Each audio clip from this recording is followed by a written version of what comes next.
দেখতে দেখতে সন্ধ্যা হয়ে যায়। আমি বসে আছি, আমাকে সাজানোর জন্য মেয়েরা এসেছে। রুমে লাল লেহেঙ্গা পরে আছে। জীবনে বিয়ে করা থেকে বউ সাজার বেশি ইচ্ছে ছিল, কিন্তু আজ সে আশাটাও নেই। আমি শুধু পুতুলের মতো বসে আছি, আমাকে সাজানো হচ্ছে। রিমান রুমে গিয়ে দেখে ফারিয়া রেডি হচ্ছে। ফারিয়া কালো শাড়ি পরে। তুমি কেন রেডি হচ্ছ? আমার ননদের বিয়ে, আমি রেডি হব না? জি না, আপনি কোথাও যাবেন না, এই রুমে থেকে রেস্ট করবেন। আজ্ঞে না, সারাদিন আমাকে কোথাও যেতে দাওনি, আমি একদম ঠিক আছি। আর তাছাড়া ননদের বিয়েতে ভাবি না গেলে লোকে কি বলবে? আয়নার সামনে বসে বলে, সেটা আমি বুঝবো। আমি যাব মানে যাব। ওফো, ঠিক আছে, কিন্তু বেশিক্ষণ না, আর সব সময় আমার সাথে থাকবে। ঠিক আছে। ফারিয়া উঠে রিমানের সামনে দাঁড়ায়। রিমান হাঁ করে আছে। আমাকে কেমন লাগছে? একদম কালো পরে। ফারিয়ার দিকে হাঁ করে তাকিয়ে বলে, কি কালো পরি? না মানে অনেক সুন্দর লাগছে, কালো পড়েছিলি তো তাই বেরিয়ে গেছে। আচ্ছা ঠিক আছে। রিমানকে বারান্দায় টেনে নিয়ে গিয়ে বলে, দেখো না, আজ পুরোটা চাঁদ উঠেছে, দেখতে কতটা সুন্দর লাগছে। আর কি রোমান্টিক মুহূর্ত। এতে রোমান্টিকের কি হলো? আকাশে তাকিয়ে বলে, ওফ, এটা তো ইশারাও বুঝে না।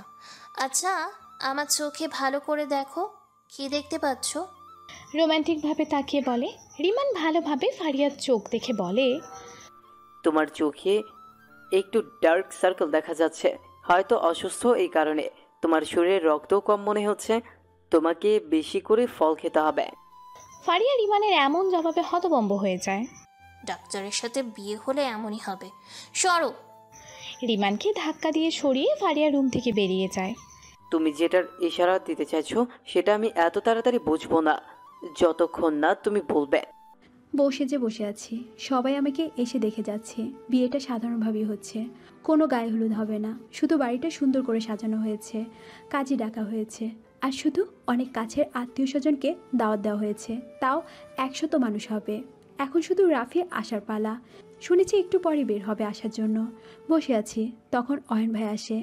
আমি চোখ তুলে তাকাই, আবার চোখ ফিরিয়ে নেয়। অয়ন ভাইয়ের দিকে তাকালে কষ্ট আবার বেশি হবে। বউ সেজে তোকে আরো বেশি সুন্দর লাগছে, একদম টুকটুকি বউ। আমি সোজা নিচে তাকিয়ে আছি, আমার কথা বলার কোনো ইচ্ছে করছে না। একটা ফোন আসাতে অয়ন রুমে চলে যায়। আসবে হয়তো ওনার জিএফের ফোন।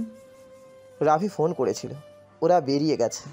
অয়ন, তাড়াতাড়ি কিছু কর, রাফি এসে গেলে মেঘার বিয়ে হয়ে যাবে। আসতে দে না। কি বলছিস? মেঘাকে ছাড়া তুই বাঁচতে পারবি না, এটা আমার থেকে ভালো কে জানে। এক কাজ কর, তোরা পালিয়ে যা, আমি ব্যবস্থা করে দিব। তোর বোন রাজি হবে না। তাহলে এক কাজ কর, মেঘাকে অজ্ঞান করে নিয়ে যা। ভাই হয়ে নিজের বোনকে ভাগানোর প্ল্যান করছিস, লজ্জা করো না? এটা আমার ছোট থেকেই নেয়, আর আমার বোন তোর কাছে বেশি সেফ থাকবে, এটা আমার বাবা না বুঝলেও এটা আমি ভালো করেই জানি। চুপচাপ শুধু দেখ কি হয়। অন্যদিকে তাকিয়ে বলে, এটা এখানে কি করছে রিমান?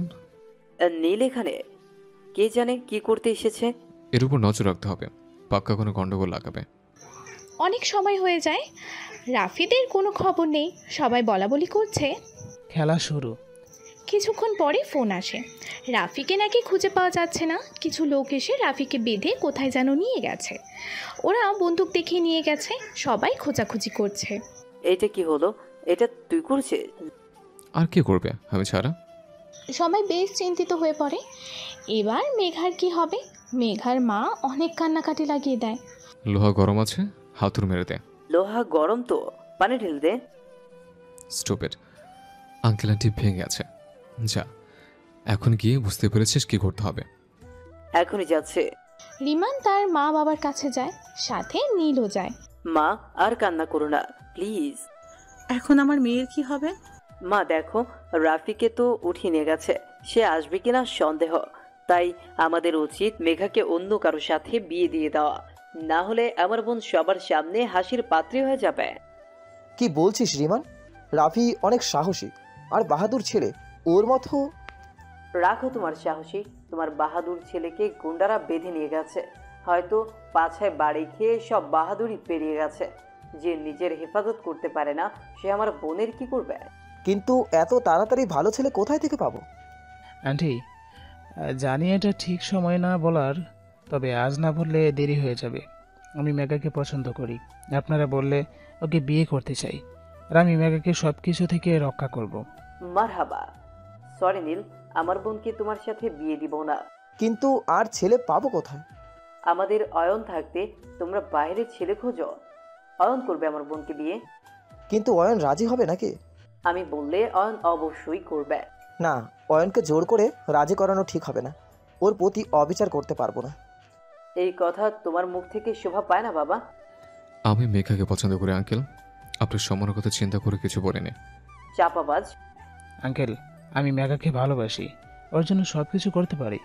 মেঘা আমার সাথে অনেক খুশি থাকবে। আঙ্কেল, আপনি আমাকে ভালো করে জানেন, নিজের জান দিয়ে দিব, কিন্তু মেঘার কিছু হতে দিব না। আঙ্কেল, আমি...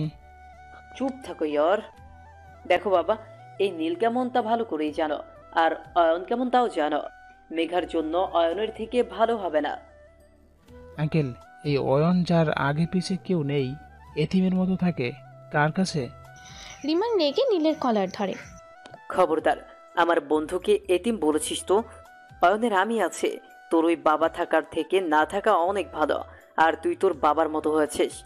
আমার বোনকে আমি বসিয়ে রাখবো, তাও তোর হাতে দিব না। রিমান, ছাড় ওকে। ঠিক আছে, মেঘাকে জিজ্ঞেস করি ও কি বলে। ও বাবা, আমার বিয়ে ঠিক করলে জিজ্ঞেস করলে না, মেঘার বিয়ে ঠিক করলে জিজ্ঞেস করলে না। জিজ্ঞেস তো দূরের কথা, আমার কথার কোনো পাত্তাও দিলে না। আজ একটা ভালো কাজ করতে যাবে, আর সেই দিনে তোমার প্যাচ লাগানো লাগবে। আমি অয়নের কথা আগে জানলে ওর কথা ভাবতাম। এই দিনে তোমাকে আমি কিচ্ছু বলতে চাই না। যাও গিয়ে মেঘাকে বলো। রিমানের বাবা মা যায় মেঘাকে বলতে। কাপড় বানালাম আমরা, আর পরবে তুমি। এটা কি করে হতে দিই? রিমান, এর মাসুল তোমাকে দিতে হবে। ভেরি গুড, কাজ করে ফেলেছ। শোনো, আমি যখন বলবো তারপরেই রাফিকে ছাড়বে। স্যার, আমরা তো কাউকে কিডন্যাপ করিনি। কি মানে? স্যার, আমরা যখন কিডন্যাপ করার জন্য রাস্তায় দাঁড়িয়েছিলাম তখন 4টে গাড়ি আসে, একদম সাজানো। আমাদের হিসাবে এটা রাফির বাড়ি থেকে বের হয়েছিল, কিন্তু ওই গাড়িতে ড্রাইভার ছাড়া আর কেউ ছিল না। আচ্ছা রাখে, গাড়ি খালি ছিল, কিন্তু ফোনে বলেছে সবার সামনে থেকে বন্দুক দেখিয়ে নিয়ে গেছে। তার মানে রাফি বুঝেছিল তাকে কেউ কিডন্যাপ করতে পারে, তাই ধোকা দেওয়ার চেষ্টা করছিল। স্মার্ট। রাফি তো অনেক চালাক, তাই মনে হয় কাজটা সাইকো করেছে। ভুলেই করেছে, তবে আমার জন্য ভালো করেছে। অয়ন, তুই এখানে, আর মেঘা বিয়ের জন্য রাজি হচ্ছে না। কি বোঝা ওকে? কিছুতেই রাজি হচ্ছে না। রাজি কিভাবে করাতে হয় তা আমি ভালো করে জানি, চল আমার সাথে। অয়ন মেঘার রুমে আসে, দেখে সবাই মেঘাকে বোঝানোর চেষ্টা করছে, কিন্তু সে দেয়ালের এক কোণায় দাঁড়িয়ে না করে যাচ্ছে। আন্টি, আপনারা সবাই একটু বের হবেন, মেঘার সাথে আমার কিছু কথা আছে। সবাই বের হয়ে যায়, অয়ন দরজা আটকে দেয়। সমস্যা কি তোর? কেন বিয়ে করবি না? আমার ইচ্ছে, আমার যাকে খুশি তাকে বিয়ে করব, তাও তোমাকে না। নিশ্চয়ই রিমান ভাইয়া অনুরোধ করেছে আমাকে বিয়ে করতে, না হলে গার্লফ্রেন্ড রেখে আমাকে বিয়ে কেন করতো? আমি কারো করুণা করে বউ হতে চাই না। চুপচাপ রাজি হয়ে যা। না মানে না। অয়ন রাগে জোর করে তার নিজের এক হাত দেয়ালে রেখে মেঘার দিকে তাকায়। মেঘা চমকে যায়। অয়ন মেঘার দিকে রাগীভাবে তাকিয়ে আছে। রাগে অয়নের গলার রগ বেরিয়ে পড়ে। অয়নের শরীর কাঁপছে। ভালোই ভালো বলছি, রাজি হয়ে যা, না হলে কি হতে পারে তো ভালো করেই জানিস। কি করেন আপনি? আর একটা কথা বললে তোকে এখান থেকে উঠিয়ে নিয়ে যাব, তখন তোর সম্মান কোথায় যাবে ভেবে নিস। আপনি এমন করতে পারেন না। আমি চাইলে এর থেকেও খারাপ হতে পারি, আর ভালো করে জানিস আমি যা বলি তা করে দেখাই। নিজের ভালো চাইলে রাজি হয়ে যা। আমি সবাইকে রাখছি, কোনো ড্রামা করবি না। আল্লাহ, অয়ন ভাই সত্যি সত্যি যদি উঠিয়ে নিয়ে যায়, অয়ন ভাইয়ের কোনো ভরসা নেই। এখন রাজি হয়ে যায়, পরে দেখে নিমো। অয়ন সবাইকে ডাক দেয়, বিয়ে তাড়াতাড়ি করার জন্য বলে। সবার সামনে আমাদের বিয়ে করানো হচ্ছে। যখন কাজী বলল কবুল, আমার মন অন্যদিকে ছিল। অয়ন ভাইয়া আমার হাতে জোরে একটা চাপ দেয়, আমি সাথে সাথে কবুল বলে দেই। তারপর সাইন করে আমার বিয়েটা সম্পূর্ণ হয়ে যায়। বিশ্বাসই হচ্ছে না আমার। সবাই খুশি। অয়ন ভাইয়া তো এমনভাবে হাসছে, দেখে মনে হচ্ছে না যে ওনার একটা গার্লফ্রেন্ড আছে। এই সময় রাফি আসে। অবস্থা বেশি ভালো না, আবার বেশি খারাপও না। হাঁপাতে হাঁপাতে আসে। সবাই রাফিকে দেখে অবাক হয়ে যায়। রাফি দৌড়িয়ে আসে। সরি আঙ্কেল, লেট হয়ে গেছে, কিন্তু আমি এসে গেছি, আপনাদের কোনো চিন্তা নেই। আগেও ছিল না। আচ্ছা, তোমাকে কারা নিয়ে গেছিল? জানি না, 8-9 জন ছিল। পালিয়ে এলে কিভাবে? পালিয়ে আসেনি, সবাইকে শাস্তি দিয়ে এসেছি। এতক্ষণে তো পুলিশ ওদের ধরে নিয়েছে হয়তো। আমি অন্য আর কিছু না ভেবে সোজা এখানে এসেছি। এসে এখন লাভ নেই, মেঘার বিয়ে হয়ে গেছে। বিয়ে হয়ে গেছে মানে? কার সাথে হলো? দেখো রাফি বাবা, তোমার কোনো খোঁজ ছিল না, তাই আমার মেয়ের সম্মান বাঁচাতে এটা আমাদের করতে হয়েছে। কার সাথে হয়েছে বিয়ে? আমাদের অয়নের সাথে। এই বিয়ে আমি মানি না। মেঘা, আমি তোমাকে এখনই বিয়ে করব। ও হ্যালো, ও আমার বোন। হ্যালো আনা, যে সবাইকে দিয়ে বেড়াবো। মেঘা, তুমি কিছু বলো। আর কিছুক্ষণ আগে আসলেই তো হতো, আর একটু আগে আসতে পারলো না? অয়ন মেঘার দিকে রাগী চোখে তাকায়। মেঘা চুপ হয়ে যায়। মেঘা এখন আমার স্ত্রী, সো এখন থেকে ওকে কেউ বিয়ে তো দূরের কথা, কাছেও খেসতে দেব না কাউকে। রাফি, কথাটা বুঝো, তুমি যেটা চাইছো সেটা সম্ভব না এখন। আমার কপাল খারাপ, মেঘা আমার ভাগ্য ছিল না। এখন কিছুই করার নেই। দোয়া করি ভালো থেকো। আর মেঘা, কোনো সমস্যা হলে তুমি আমার কাছে আসতে পারো। আশা করি সেটা দরকার হবে না। ঠিক আছে, ভালো থেকো, আবার দেখা হবে, বাই। রাফি চলে যায়। সব মেহমানও খেয়ে চলে যেতে থাকে। নীল একপাশে দাঁড়িয়ে সিগারেট খাচ্ছে। রিমান নীলকে দেখে সেখানে যায়। নীল, এখনো যাওনি? এখানে আর কিছু নেই, যাও বাসায় গিয়ে ঘুমিয়ে পড়ো। রিমান, তোমার মনে হয় না তুমি একটু বেশি বলো?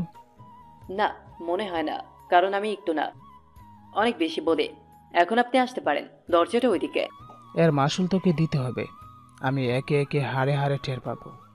নীল রাগে গজগজ করতে করতে চলে যায়। আঙ্কেল, আন্টি, এখন আমাদের যেতে হবে। আঙ্কেল আন্টি না, মা বাবা বল এখন থেকে। আর আজকে যাওয়ার কি দরকার? তুই কি চাস লোক আমাকে ঘর জামাই বলুক? অয়ন, আমার মুখ খুলিস না। এখন আর এখানে থেকে কি করবা? তোর মুখ বন্ধ থাকে নাকি? আচ্ছা, যাই হোক, আমরা এখন আসি। এখন থেকে এই ডেভিলটার সাথেই থাকা লাগবে। আল্লাহ, আমাকে বাঁচিয়ে রেখো। কি রে মেঘা, তোর বিদায় হচ্ছে, তুই কাঁদিস না কেন? কান্না করে একটু দেখি। আমার কান্না আসছে না। আমি জানি না তুই কান্না করবি। অন্যরা কান্না করতে করতে বেহুশ হয়ে, অনেকজনে তো কান্না করতে করতে আশেপাশে থাকা মানুষের জামা কাপড় ছিঁড়ে ফেলে, আর তোর চোখে এক ফোঁটাও পানি নেই। এখান থেকে অয়নের বাসা 10 মিনিট লাগবে। এত কাছে থাকলে কান্না কেন করব? আর আমার কান্না আসছে না। কান্না না করলে তোকে এখান থেকে যেতে দিব না। কান্না কর কইতাছে। মেঘা বিরক্তি ভাব নিয়ে চুপচাপ গাড়িতে গিয়ে বসে পড়ে। বের হ গাড়ি থেকে। যেতে যেতে এত বড় অপমান ধর্মে সইবে না, বলে দিলাম। রিমান, নিজের মুখটাকে একটু শান্তি দে। কে শান্তে? উফ, মা বাবা, আমরা গেলাম, দোয়া করবেন। বলে অয়ন যেতে নেয়। শোন অয়ন, কাঁধে হাত রেখে বলে, বল। মেঘার খেয়াল রাখবে, আর ওকে কিন্তু কোনো কষ্ট দিবে না। মেঘার চোখে পানি আসলে আমি কিন্তু বন্ধু সেজে না, শালা সেজে তোর খবর নিব। সব সময় ওর পাশে থাকবে। আর যদি তোর বোন কোনো দোষ করে তখন? তখন আর কি, আমি তোর বন্ধু, আর বন্ধু হয়ে কি বন্ধুর বউকে কিছু বলা যায়? শালা পাটপার, গেলাম আমি। গাড়িতে অয়ন ভাইয়া আমার সাথে বসে, দুজনে চুপচাপ বসে আছি। জানি না কেন একটু খুশি খুশি লাগতেছে। এমন মনে হচ্ছে আমার জিনিস আমার কাছে আছে। হয়তো মেঘা আমাকে ভালোবাসে না, তার আচরণে তো তাই লাগলো। যদি এটা মানা আমার জন্য খুবই কষ্টকর, চেষ্টা করবো আমার জন্য তোর মনে ভালোবাসা জাগাতে। ভাবতে ভাবতে অয়নের বাসায় পৌঁছে যায়। বৃষ্টি নামে জোরে। বর্ষার সময় বলে কথা, যখন তখন বৃষ্টি নামতে পারে। অয়ন মেঘাকে গাড়ির ভেতরে বসিয়ে সে দৌড়ে ভেতরে গিয়ে ছাতা এনে মেঘাকে বের করে।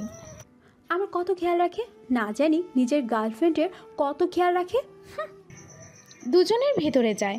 ভেতরে গিয়ে মেঘা একটা টানা দেয়। ওর টানা দেখে অয়ন মেঘার দিকে তাকিয়ে আছে। মেঘা এটা খেয়াল করে আবার স্বাভাবিক হয়ে যায়। তুই রুমে যা, আমি আসছি। কার রুমে? তোর চাচার রুমে তো আর যেতে বলবো না, আমার রুমে যেতে বলবো। এখন কোথায় যাবেন? বাইরে থেকে কিছু খাবার নিয়ে আসি। কিছু তো খাস নাই। এই বৃষ্টিতে আমাকে এত বড় বাড়িতে একা রেখে যাবেন? যাবো আর আসবো, আর এত ভয় পাওয়ার কিছুই নেই। ভূতে থেকে উঠিয়ে নিয়ে যাবে না। আর এখন থেকে অভ্যাস কর, আমি অফিস চলে গেলে তোকে এখানে একাই থাকতে হবে। কি যে বাবা, একা থাকে, তাও এত বড় বাড়ি লাগে, টাকা কামড়ায়। হ্যাঁ, একা একা থাকতে ভয় করতো, এই জন্যই বেশিরভাগ সময় আমাদের সাথে থাকতো। বুঝি না মনে হয়। মেঘা অয়নের রুমে যায়, গিয়ে সোজা বিছানায় শরীর লাগিয়ে দেয়। আরও কতবার এখানে এসেছি, তবে আজ অয়ন ভাইয়ের রুমটা অন্যরকম লাগছে, মনে হচ্ছে নতুন করে সাজিয়েছে। কিছুক্ষণ পর অয়ন এসে দেখে মেঘা বিছানায় চিত হয়ে শুয়ে আছে। এক্সকিউজ মি, আমার সাদা চাদরে আপনার মেকআপ লেগে নষ্ট হয়ে যেতে পারে। অয়নের কণ্ঠ শুনে মেঘা লাফিয়ে ওঠে। এক কাজ কর, কাপড় চেঞ্জ কর, ফ্রেশ হয়ে আয়, তারপর খেতে বসবে। আমি তো আমার জামা কাপড় আনিনি। জানি, আলমারিতে দেখ জামা কাপড় আছে। আমি আপনার জামা কাপড় পরবো। গাঁথি খুলে দেখ, মেয়েদের কাপড় আছে। আমি গিয়ে দেখি অনেকগুলো মেয়েদের কাপড় রাখা, নিশ্চয়ই গার্লফ্রেন্ডের কাপড়। আমি অন্যের পরা কাপড় পরি না। তোর কি মনে হয় অন্য ইউজ করা ড্রেস তোকে পরতে দেব? নতুন সব। আপনি মেয়েদের কাপড় রাখেন কেন? মেয়েদের কাপড় পরে টিকটক করে, তোর কোনো সমস্যা? এ কথা শুনে মেঘা জোরে জোরে হেসে দেয়। আপনাকে মেয়ে সাজলে কত অদ্ভুত লাগবে, এ কথা মনে করে করে অনেক হাসি পাচ্ছে। পাগল, তোর মনে হয় আমি এমন করবো? যা, চুপচাপ ড্রেস চেঞ্জ করে আয়। আমি গিয়ে চুপচাপ ড্রেস চেঞ্জ করে আসি। এত মেকআপ মাখছে, মেকআপ উঠাতে 1 ঘন্টা লাগছে। তারপর অয়ন ভাইও গিয়ে ফ্রেশ হয়ে আসে। তারপর দুজনে খাবার খেয়ে শুতে যাই। আমি বিছানার সামনে দাঁড়িয়ে আছি, অয়ন ভাই আসে। কি হলো, দাঁড়িয়েছিস কেন? আমি কোথায় শুব? কেন, বিছানা কি চোখে পড়ে না? ও, তাহলে আপনি সোফায় ঘুমাবেন? কেন, আমার বিছানা অনেক বড়, এক পাশে তুই ঘুমাবি, অন্য পাশে আমি। মেঘা অয়নের দিকে অসহায়ভাবে তাকিয়ে আছে। কি? হয়তো মেঘা আনইজি ফিল করছে। তাছাড়া কিছুদিন ওর থেকে দূরে থাকায় ভালো, কিছু ভুল হয়ে গেলে মেঘা কষ্ট পাবে। অয়ন চুপচাপ বালিশ নিয়ে সোফায় চলে যায়। মেঘা একটা হাসি দিয়ে বিছানায় শুয়ে পড়ে। বাহিরে ঝুমঝুম বৃষ্টি হচ্ছে। অবশেষে তুই আমার হলি। এখন আমার আর কোনো চিন্তা নেই, আর কিছু চাওয়ার নেই। আমার জীবনে পূর্ণতা নিয়ে এসেছিস তুই। অবশেষে মেঘার বিয়েটা হয়ে গেল, যাক, নিশ্চিত হয়ে গেল। রিমান, কি হলো? দেখো কি রোমান্টিক রাত, রাতে ঝুমঝুম বৃষ্টি হচ্ছে। এই রাতে ঘুম অনেক ভালো হয়, চলো ঘুমোবে। বাতিটা নিভিয়ে দাও। ফারিয়া রাগে বাতি নিভিয়ে দেয়। আরে, এখনই বাতি নিভিয়ে দিলে? ঠিক আছে, সমস্যা নেই, সবকিছু ভালোই দেখা যাচ্ছে। আমি ঘুমোতে গেলাম, আপনার যা খুশি করেন। তখনই জোরে একটা বিদ্যুৎ চমকায়। বিরাট একটা শব্দ নিয়ে ফারিয়া রিমানকে জড়িয়ে ধরে ভয়ে। এমনটা আশা করা যায়, কিন্তু এমনটা হয় না। রিমান ভয়ে ফারিয়াকে জড়িয়ে ধরে। ফারিয়া বরফের মতো দাঁড়িয়ে আছে। কিছুক্ষণ পর রিমান ফারিয়াকে ছেড়ে দেয়। একটা ইনোসেন্ট হাসি দিয়ে মাথা চুলকাতে থাকে। ফারিয়া রিমানের দিকে তাকিয়ে আছে। ফারিয়া রিমানের ঠোঁটে ঠোঁট লাগিয়ে দেয়। ছোট্ট একটা কিস দিয়ে আবারও সরিয়ে নেয়। লজ্জায় অন্যদিকে ফিরে থাকে। রিমান হাঁ করে থাকে।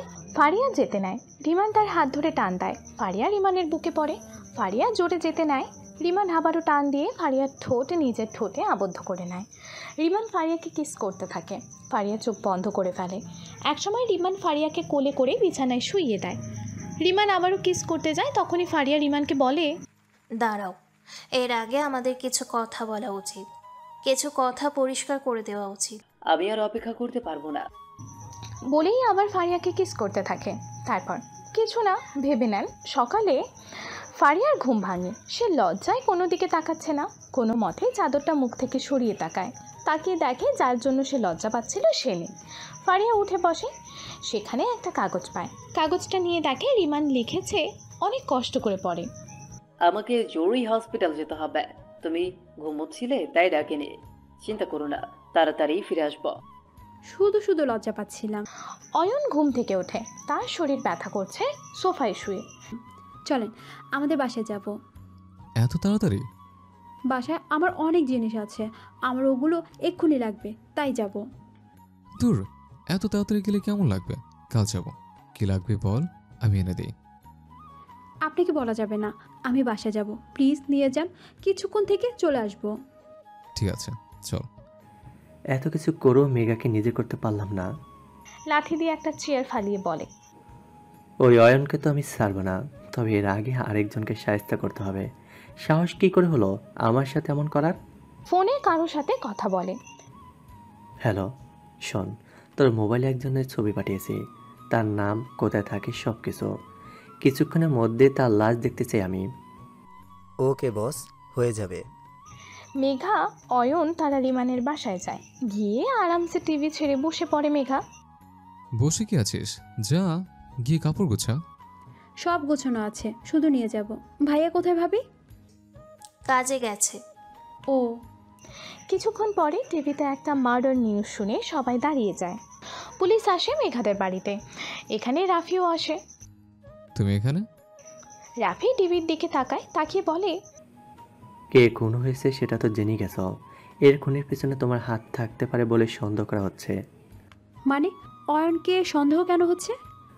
অয়নের নামে কমপ্লেন করেছে এর মা বাবা। রিমানের ফোন লাগছে না। বাবা কি বলেছে? বলেছে সে আপনাকে সন্দেহ করে। আপনি নীলকে পছন্দ করতেন না। পছন্দ করে না বলে এই না যে অয়ন নীলকে মেরে ফেলবে। অয়ন, তুমি কিছু বলছো না কেন?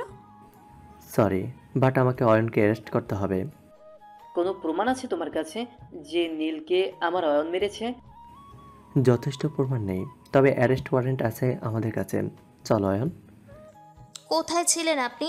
ফোন কেন ধরছিলেন না? ফোনের চার্জ শেষ হয়ে গেছে। আর নীলকে আমাদের হসপিটালেই ভর্তি করানো হয়। কিভাবে হত্যা করানো হয় নীলকে? যে নীলকে হত্যা করেছে বা করিয়েছে সে একটা পাগল। প্রথমে 4টা গুলি করে মেরেছে, মারা যাওয়ার পর ছুরি দিয়ে অনেক আঘাত করেছে। এখন কিছু করার নেই অয়ন, তোমাকে থানায় যেতে হবে। না অয়ন, কোথাও যাবে না। তুই থাক, আমি আসছি। আমিও আসছি তোর সাথে। অয়নকে পুলিশ স্টেশন নিয়ে যাওয়া হয়। সেখানে মেঘা রিমানও আসে। অয়ন গিয়ে দেখে তার বাবা আর সৎমা বসে আছে। অয়নকে দেখে তারা দৌড়ে আসে। এসে অয়নের বাবা অয়নকে একটা থাপ্পড় মারে। রিমান দৌড়ে আসে। আঙ্কেল কি করছেন? এত কি শত্রুতা ছিল নীলের সাথে যে ওকে মেরে দিলি? আমার শরীরে আপনার রক্ত থাকলে চরিত্র আপনার মতো না। আমি কারো জান নিয়ে খেলা করি না। এ মেরেছে আমার নীলকে, প্রতিশোধ নিচ্ছে। নীল আমাকে বলতো অয়ন নাকি ওকে মারার হুমকি দিচ্ছে। আপনার ছেলে আপনার মতোই সত্যবাদী। তুই যদি এর পিছনে থাকো তাহলেই এর শাস্তি তোমাকেও পেতে হবে। আঙ্কেল বিনা অপরাধে অনেক শাস্তি দিচ্ছেন অয়নকে। ইন্সপেক্টর, আপনি কিভাবে সত্যটা বের করবেন সেটা আপনার উপর। বলে চলে যায়। অয়ন খেয়াল করে মেঘা রাফির সাথে কথা বলছে। রাফি, দেখো না যদি কোনোভাবে অয়নকে ছুটানো যায় কি না। এখন বলতে পারছি না, তবে দেখা লাগবে। প্লিজ দেখো না, তুমি চাইলে কিছু একটা করতে পারবে। চিন্তা করো না, তোমার জন্য আমি এটা অবশ্যই করব। মেঘার হাতে হাত রেখে বলে। অয়ন এসে মেঘাকে টান দিয়ে সরিয়ে নেয়। মেঘার কাঁধে হাত রাখে। মেঘার জন্য তোমাকে কিছু করতে হবে না, তার জন্য আমি আছি। আর বাকি রইল এই জেলের কথা। ডার্লিং, তোমার চিন্তা করার কোনো দরকার নেই। ব্যাস 2 মিনিট অপেক্ষা করো। অয়ন মেঘাকে অন্য পাশে নিয়ে যায়। মেঘার কাঁধে শক্ত করে হাত রাখে, যেটা মেঘা অনুভব করতে পারছে। অয়ন মেঘার কাঁধে হাত রেখে ওর দিকে শক্তভাবে তাকায়। তুই রাফিকে তুমি করে কবে থেকে বলিস? তুমি ডাকটা এসে গেছে মুখ দিয়ে, ভুলে। আমাকে আপনি আর রাফিকে তুমি করে ডাকিস? আজ থেকে আমাকে তুমি বলে ডাকবে। কাঁধে চাপ দিয়ে ধরে বলে, তুমি করে। আর রাফিকে আপনি করে। কি করে? আপনি করে। মনে থাকে জানো, না হলে তোর জন্য ভালো হবে না। অয়নকে এভাবে মেঘাকে ধরে থাকতে দেখে একজন ডাকে চলে যাচ্ছে। কিছুক্ষণ পরে রাফির কাছে তার সিনিয়রের ফোন আসে। সে অয়নকে ছেড়ে দিতে বলে। রাফি অয়নকে যেতে দেয়। একটু আগে বলতে কি হতো, শুধু শুধু পুলিশ স্টেশন আসা লাগতো না? দেখতে চেয়েছিলাম যার অভিযোগ করেছে তারা ঠিক কতটা অপরাধী ভাবে আমাকে। দেখা হয়ে গেছে, এবার চল। রিমান, অয়ন আর মেঘাকে তাদের বাসায় রেখে নিজেদের বাসায় চলে যায়। অয়ন সোফায় এসে বসে। তুমি বসো, আমি রান্না করছি। ঠিক আছে। মন খারাপ করে বলে, খুব কষ্ট হচ্ছে অয়ন, তাই না? অয়নের সাথে বসে বলে, কষ্ট কেন হবে? অদ্ভুত, আমাকে দেখে মনে হচ্ছে যে আমার কষ্ট হচ্ছে।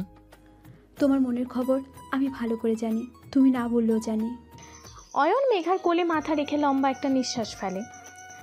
বাবা আমাকে মেরেছে, এটার জন্য কষ্ট পায়নি। কষ্ট তো লেগেছে এই কারণে যে ওরা আমাকে এতটা নিম্ন ভাবে। আর নীলকে আমি যতই ঘৃণা করি, কিন্তু মেরে ফেলার কথা চিন্তা করা আমার পক্ষে সম্ভব না।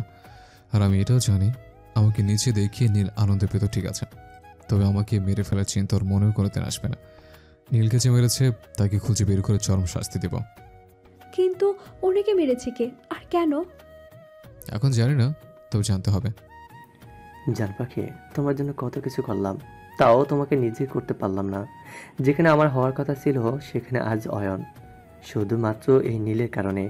তাকে এত সহজে কিভাবে ছেড়ে দেয়? পাগলের মতো করতে থাকে, বলে তোমাকে ওই অয়নের পাশে দেখে আমার রক্ত গরম হয়ে যায়, আমার হাত কাঁপতে থাকে ওকে মারার জন্য। অয়নকে মারা এত সহজ না, তবে এত কঠিনও না। জান পাখি, কিছু তো করবো তোমাকে পাওয়ার জন্য, কারণ তুমি শুধুই রাফির আর কারো না। আমি জানতাম বিয়ের দিন অয়ন কিছু তো করবে আমাকে আটকানোর জন্য, তাই আমি বাসা থেকে কতগুলো খালি গাড়ি সাজিয়ে অন্যদিকে পাঠিয়ে দেই, আর আমি অন্য দিক দিয়ে আসতে থাকি। সব ঠিক ছিল, শুধু এই নীল তার লোক পাঠিয়ে আমাকে কিডন্যাপ করে জীবনের সবচেয়ে বড় ভুলটা করে ফেলল। তার জবাব তো তাকে দিতেই হতো। তোমরা আমাকে ঠিক বলো, চাইকো আমি মেঘা? শুধু তোমার প্রেমে আমি চাইকো না, আমার মাথায় এমনিও সমস্যা আছে, তাই তো মা বাবা চিকিৎসার জন্য বিদেশে পাঠিয়ে দিয়েছিল তোমার থেকে দূরে। মনে তো চেয়েছিল তাদের মেরে ফেলি, কিন্তু মারিনি, মাফ করে দিয়েছি। কিন্তু অয়ন তোকে মাফ করবো না। 4 বছর আগে মেঘাকে প্রথম দেখে ঠিক করে নিয়েছিলাম, মেঘা শুধু আমার, আর যেটা আমার সেটা আমারই। অয়ন তোকে আমি এমনভাবে মারব না যে সবাই তো লাশ দেখেও ভয় পেয়ে যাবে। শোনো রিমান, তুমি গিয়ে মেঘার জিনিসগুলো দিয়ে আসো। এইগুলো নিতেই তো এসেছিল, কিন্তু নিতে আর পারলো কই? এখন যেতে পারবো না, কাল যাব। কাল তো ওরা এমনি আসবে। তাহলে আর যাওয়ারই দরকার নেই, কাল এসে যাওয়ার সময় নিয়ে যাবে। কি অলস তুমি! একদমই না, তাছাড়া এখন রাত হয়েছে, আর আজ তাদের বাসর রাত। ভাই হয়ে এই দিনে না, মানে রাতে যাই কিভাবে? ও তাও ঠিক, তার মানে আজ মেঘার ভালোবাসার রাত। রিমান এসে ফারিয়াকে পেছন থেকে জড়িয়ে ধরে। ফারিয়া চমকে যায়। তুমি চাইলে আজ আমাদেরও ভালোবাসার রাত হতে পারে। আমাদের কাল হয়ে গেছে। কখন? আমার তো কিছু মনে নাই, চলো আমাকে মনে করিয়ে দিবে।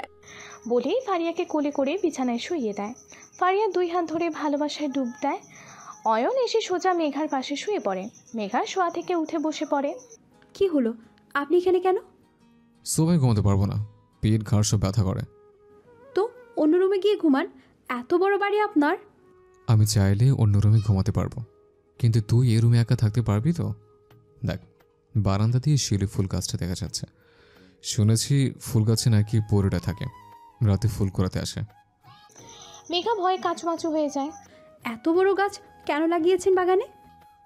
কেন, তোর না শিউলি ফুল অনেক পছন্দ? হ্যাঁ, কিন্তু তাও। ঠিক আছে, আমি অন্য রুমে চলে যাই, তুই থাক। অয়ন উঠে যেতে নেয়। শুনেন না, মানে শোনো, জানলার পর্দাগুলো মেলে দাও আর বারান্দার দরজাটা লাগিয়ে দিয়ে এসে এখানে শুয়ে পড়ো।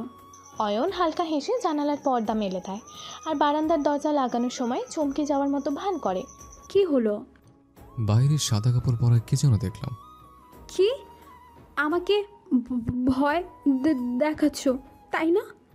আরে পাগল না, কে যেন দেখলাম গাছে বসা।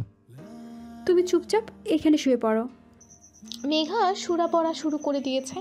অয়ন এসে লম্বা হয়ে শুয়ে পড়ে, শুয়ে বাতি নিভিয়ে দেয়। মেঘা ভয় পেয়ে যায়। আপনি লাইট বন্ধ করলেন কেন? আমার আলোতে ঘুম আসে না। মেঘা শুয়ে আস্তে আস্তে অয়নের দিকে যেতে যেতে অনেকটাই চলে যায়। অয়ন খেয়াল করে মেঘা তার সাথে মিশে যাচ্ছে। হঠাৎ করেই অয়ন মেঘার দিকে ফেরে। অয়ন মেঘার মুখের একদম কাছে চলে আসে। মেঘা চোখ বড় বড় করে ফেলে। কি আমার কাছে আসার ধান্দা? মানে আজ আমাদের বাসর রাত, তাই আমার কাছে আসার ধান্দা নাকি? ছি, কখনোই না। বলেই উল্টো দিক ফিরে সরে যেতে নেয়। অয়ন মেঘার পেছন থেকে মেঘার পেটে হাত দিয়ে নিজের কাছে টানে। অয়ন মেঘার চুলে নাক মুখ ডুবিয়ে দেয়। মেঘার শরীর নিস্তর হয়ে যায়। কি করছো? ছাড়ো। আমার অনেক ভয় করছে, প্লিজ আমার থেকে দূরে যাস না। তুমি জিন পরীকে ভয় পাও? অনেক। মেঘাকে আরও শক্ত করে নিজের কাছে টেনে বলে। মেঘা আর কিছু বলে না। অয়ন তার পেটে হাত দিয়ে রেখেছে। তার কেমন জানি একটা অনুভূতি হচ্ছে, একটা ভালো লাগার অনুভূতি। মেঘা অয়নের সামনে ফিরে তার বুকে মাথা রেখে চোখ বন্ধ করে দেয় লজ্জায়, আর বলে, আমারও অনেক ভয় করছে। মেঘা ঘুমের মধ্যে অয়নকে ফিরতে চায় কিন্তু পারে না। 2-3 বার চেষ্টা করার পরেও ফেরাতে পারছে না। মনে হচ্ছে কেউ তাকে শক্ত করে আবদ্ধ করে রেখেছে। অবশেষে আর না পেরে অলসতা ছেড়ে চোখ মেলে তাকায়। তাকিয়ে থেকে অয়ন তাকে বাহু ধরে আবদ্ধ করে রেখেছে। ঘুমিয়ে থাকলে তোমাকে কত সুন্দর আর মাসুম লাগে, আর জেগে থাকলে ডেভিল লাগে। মেঘা ওঠার চেষ্টা করে কিন্তু পারে না। ভাইয়া ভাইয়া ওঠেন।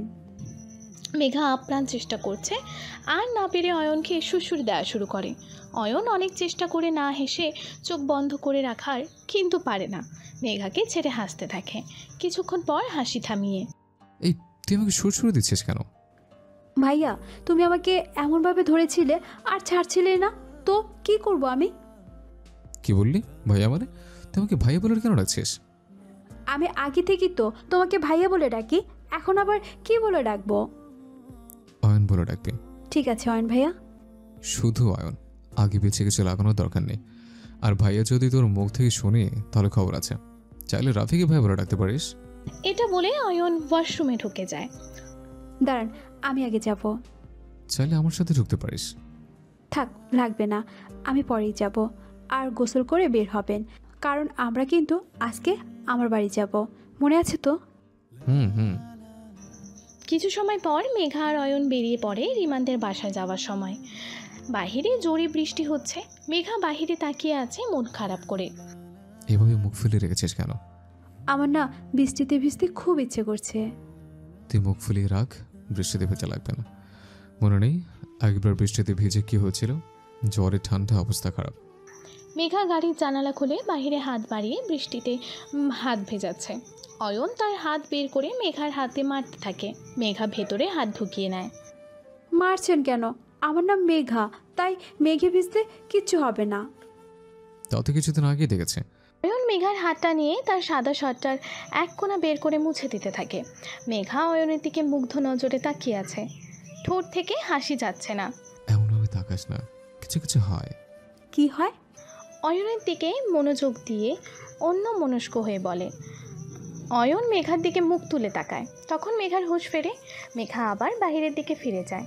এটা দেখে অয়ন অজানাতে হেসে ফেলে। কিছুক্ষণ পর তারা পৌঁছে যায়। মেঘা নামতে নেয়, অয়ন তাকে নামতে না করে। অয়ন গিয়ে তাড়াতাড়ি ভেতর থেকে ছাতা নিয়ে আসে, এসে মেঘাকে নিয়ে যায়। এটা দেখে মেঘার বাবার চোখে পানি চলে আসে। অয়ন আমার মেয়েকে এত ভালোবাসে, এটা আমি আগে কোনোদিন দেখিনি। আমার চোখে কেন ধরা পড়লো না? রিমান তার বাবার দিকে চোখ ছোট ছোট করে তাকিয়ে আছে। শুধু বাবা দেখে কিছু বললাম না। হোমো একদিন আমিও বাবা হোমো। আগে হয়ে নে। এমনভাবে বলছো যেন জীবনে বাবা হতে পারবো না, আমারও বাচ্চা হবে। অয়ন আর মেঘা ভেতরে আসে। তোর বাচ্চা হবে? তার মানে ভাবিমা হতে চলেছে? সত্যি? সত্যি রিমান, আমি না মা হতে চাচ্ছি। পেটে হাত দিয়ে বলে। আরে কেউ মা হচ্ছে না এখানে। মেঘা তোর কানে প্রবলেম আছে। আর ফারিয়া তুমি কি আমাকে জিজ্ঞেস করছো তুমি মা হলে কি তুমি বুঝতে পারবে না?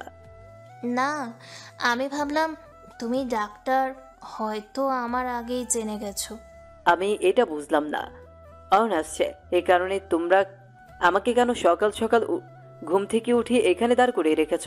ও এখন এই বাড়ির জামাই। তো কি কোলে নিয়ে নাচমো? ওকে তো কোলে উঠাতে পারবো না। আচ্ছা যাক, আশ্বাস ভালো করছোস। যদিও আমার কোনো রকম লাগছে না, তাও কিছু লাগলে আমাকে ডিস্টার্ব করিস না, বাবাকে বলিস। বলে হামি তুলতে তুলতে চলে যায়। সবাই তার দিকে তাকিয়ে তার যাওয়া দেখছে। তোমরা উপরে যাও, গিয়ে রেস্ট করো। মেঘা আর অয়ন রুমে আসে। তুমি তো অনেকটাই ভিজে গেছো, দাঁড়াও। মেঘা একটা তোয়ালে এনে অয়নের মাথা মুছতে লাগে। অয়ন মেঘার দিকে তাকিয়ে আছে। মেঘা অয়নের মাথা মুছতে মুছতে অয়নের দিকে তাকায়। হঠাৎ করে অয়ন মেঘার ঠোঁটের সাথে ঠোঁট লাগিয়ে দেয়। মেঘা চোখ বড় বড় করে তাকিয়ে আছে। একটু পর ছেড়ে দিয়ে তাওয়াল নিয়ে হাসি দিয়ে রুম থেকে চলে যায়। মেঘা এখনও বরফের মতো দাঁড়িয়ে আছে। কিছুক্ষণ পরে মেঘা নিচে যায়। অয়ন মেঘার দিকে এক নজর তাকিয়ে আবার রিমানের সাথে কথা বলতে মনোযোগ দেয়। দুপুরের খাওয়া দাওয়া শেষে মেঘার বাড়িতে আবার রিনার এন্ট্রি হয়। দরজা খুলতে মেঘার মাথায় বাড়ি পড়ে। রিনাও মেঘাকে দেখে মুখটা ছোট করে ফেলে। তুমি এখানে? কিছু কাজ থাকলে ফোন করে নিতে।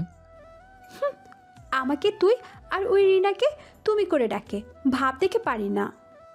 স্যার আসলে কিছু ফাইলে আপনার জরুরি সাইন লাগবে, আর কিছু কথাও বলার আছে কোম্পানির বিষয়। ঠিক আছে, তোমরা গিয়ে বরং রুমে গিয়ে কথা বলো। আমার জন্মের শত্রু কোথাকার আমার স্বামীর সাথে আমার রুমে গিয়ে রোমান্স করার বুদ্ধি দিচ্ছে। মেঘা রাগে অয়নের দিকে তাকিয়ে আছে। অয়ন মেঘার তাকানো দেখে আশেপাশে তাকায়। তুই আমার দিকে এভাবে তাকিয়েছিস কেন? তুই অনেক ভালো তাই। এটা আমি জানি। মেঘা ও অয়ন আর রিনার পেছনে পেছনে যায়। মেঘা লুকিয়ে লুকিয়ে দেখছে তারা কি করছে। অয়ন আর রিনা অনেক হেসে হেসে কথা বলছে। এটা দেখে মেঘার মুখ রাগে লাল হয়ে যায়। এমন কি ছাতার মাথা বলেছে যে তোরা এত হাসছিস? কিছু শোনাও যাচ্ছে না, আর একটু দূরে বসে কথা বললে কি হয়? অদ্ভুত। কিছুক্ষণ পরে রিনা উঠে যেতে নেয় আর পায়ের সাথে বেঁধে পড়ে যেতে নেয়, আর অয়ন ধরে ফেলে। এটা দেখে মেঘার মনে আগুন জ্বলে ওঠে, চোখ দিয়ে পানি বেরিয়ে যায়। সে রাগে নিচে চলে যায়। রিনা চলে যায়। অয়ন কথা বলার চেষ্টা করছে, কিন্তু মেঘা মুখ ভার করে আছে। তোর ঝাড়ুর মতো মুখ এটা আবার ভার করে রাখছিস কেন? মেঘা সোফা থেকে একটা বালিশ উঠিয়ে রিমানের গায়ে ছুঁড়ে মারে। আজ মনে করেছিলাম তুমি আমাকে ভালোবাসো, কিন্তু আজ আবার আমাকে ভুল প্রমাণ করে দিলে। তুমি প্রথমে আমাকে বলেছিলে রিনা তোমার গার্লফ্রেন্ড, আমারই বিশ্বাস করতে দেরি হয়েছে।